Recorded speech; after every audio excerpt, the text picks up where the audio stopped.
Have you ever wanted to drift?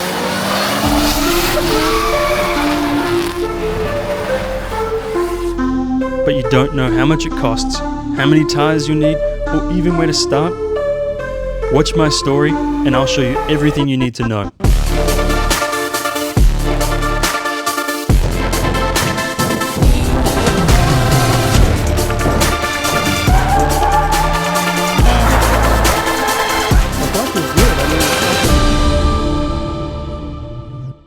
First off, you need a car.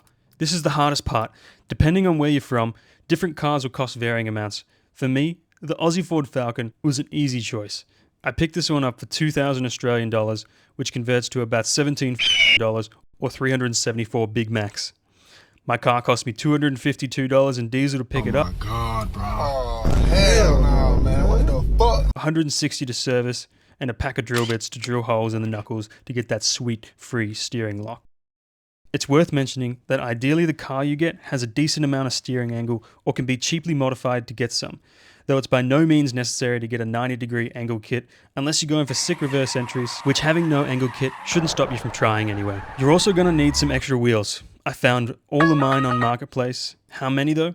I'll get into that a little bit later. So the total cost of my drift car so far is $2,412, plus a bonnet which was $100, and we're at just over $2,500. Though, as we found out from my last drift event, I need a new clutch, which I'm just about to fit, so let's resume my drifting story from there, and I'll get into some more details later.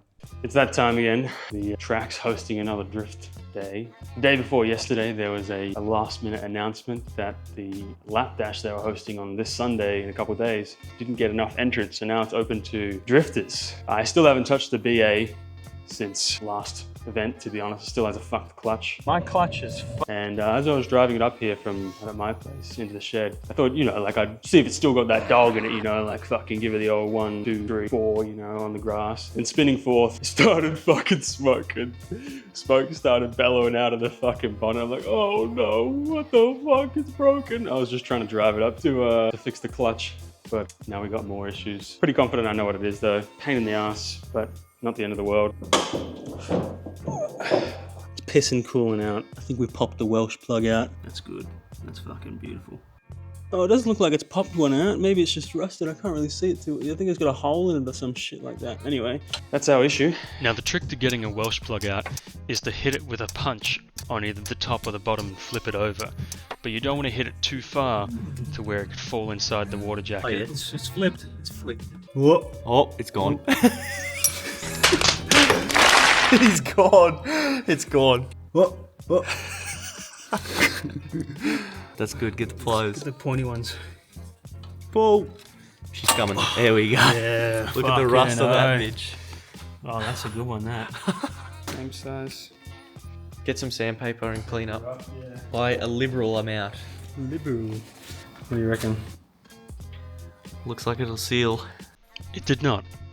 It did not seal. I finished installing it, it leaked, and then I had to do it all over again.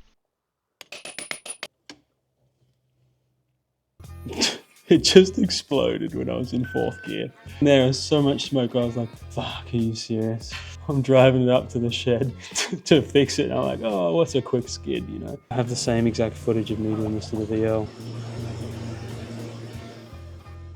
Now, on to installing the clutch. The clutch I got, she's a second-hand marketplace job, $100, not bad. I don't know whether it's any good, and I don't know whether it's going to fit. The bloke I bought it off, trusty people on Marketplace, he said it fits. It's TR6060. This has got a T5 in it, so I don't know. I got to work draining the transmission fluid, and then moved on to pulling the drive shaft out, before then removing the bell housing bolts. I needed to get a rear main seal, so I stopped working last night, picked that up this morning. But that means it's Friday today, and the drift day is on Sunday, so I better get working a bit quicker, to be honest. Should still be plenty of time, but if this clutch doesn't work, that's going to be a problem for me. I also remembered I had this little adapter. You just swap that out. I bought this on eBay like years ago, but I never used it. It needed a bit of modifying to fit on this jack, so that's why I never used it. But that was pretty easy to fix, to be honest. And now I have a transmission jack, so we're going to make that work. Obviously, I can't have the car too high in the air, but it should work really well.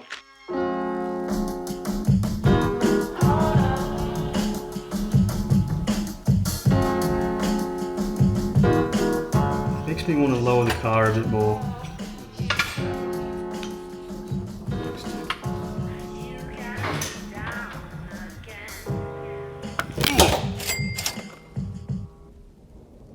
I just spent, or broke, sort of, my DJI camera. I lowered the car onto it, which is so fucking dumb. I'm so mad about it, but it doesn't work anymore. Anyway, now we're on the 360 camera, which is also a cool camera. Just takes a bit more editing afterwards. That's okay though. The show must go on. I can't say I'm not mad about it, but it is what it is. Got to get that transmission out.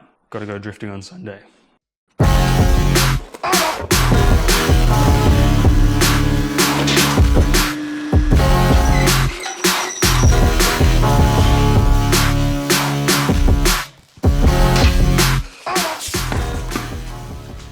Shit.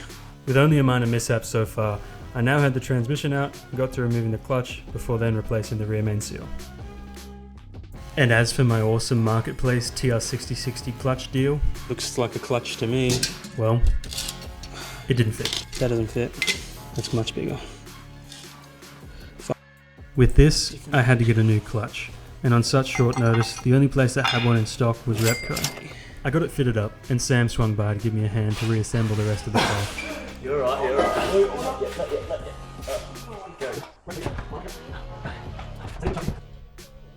What weight is this shit? You're not even 75, 140.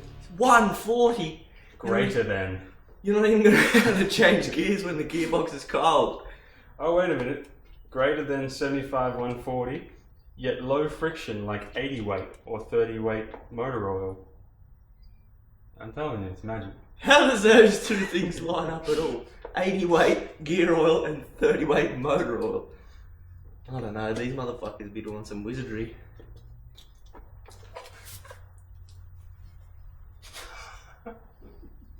Fucking serious? Oh! Now with my car assembled, let's talk tyres. I got 16 just now. Fucking where? Show us. How many do you need and how much do they cost? I got all my rims off Marketplace and many tyres too. You can get sets of 4 wheels for between 100 to 300 Australian dollars. Before an event, keep an eye on Marketplace and ask around anywhere you can to collect as many cheap tyres as you have space for. If you have access to a tyre machine, it can make things much cheaper, as you can fit sets of tyres that you've collected to all the rims that you now own. As for how many sets you'll actually use in a day, Fuck, where will these come from? I'll explain that at the track.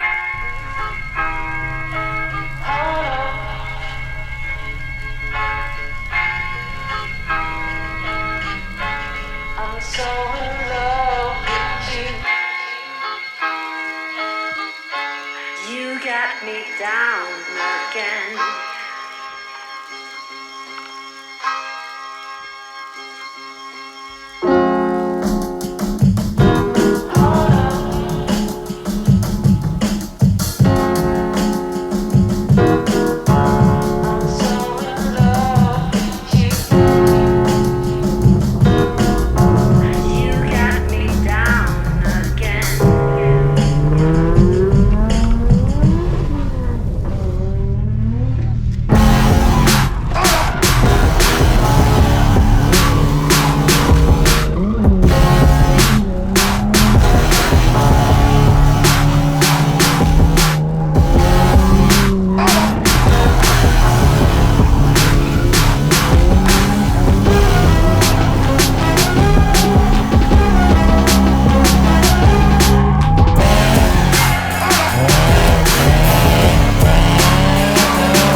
speed. I want to enter on the other side of the road. Or trap.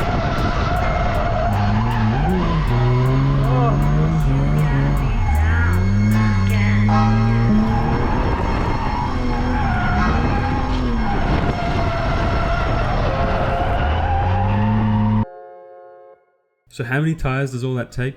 Well, it depends. Track temperature, tyre pressure, and tyre type all affect how long your tyres will last and how many you'll need. But the biggest factor for how many tyres you'll go through is how many consecutive laps you do on the tyres, creating more heat and burning off the rubber. A cool down lap will drastically improve the longevity of your tyres. For this 6-hour, 1-day event, I brought 5 sets or 10 tyres. We were doing 3 consecutive laps, then coming off the track. My first 2 sets I burned through after only doing 3 laps, and I became worried I wouldn't have enough tyres to last the day. But just by doing a cool down lap in the middle of my other 2 laps, the remaining 3 sets of tyres I had lasted me the entire day. So how many tyres do you need? Well, as many as you can fit, and just try and make them last by keeping the heat out of them. And here's the list of everything I've spent to get to this point, but this list is all about to change. Subscribe.